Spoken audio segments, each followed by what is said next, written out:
Hello there, welcome to our channel Tutorial Guru. Again, hope you are doing fine. I'm back with another tutorial video, and today I'll be showing you how to send a direct message in TikTok. And now without further ado, let's start right into the video.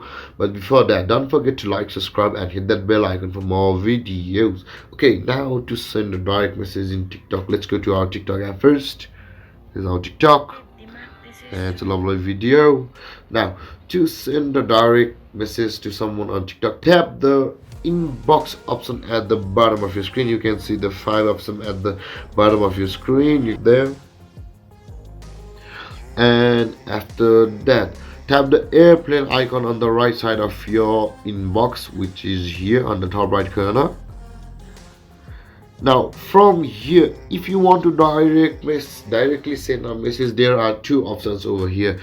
You can only send direct messages to the people who follow you on TikTok and the people who have enabled the direct message option on their phone. So this is my friend and he is following me as well as I'm following him back, so I can directly message to him like this. So this is it, guys.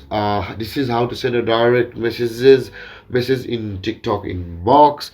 And if you have any questions or confusion regarding the topic, don't forget to comment on the comment section below, and I will get back to it as soon as possible. Thank you for watching, guys. Peace.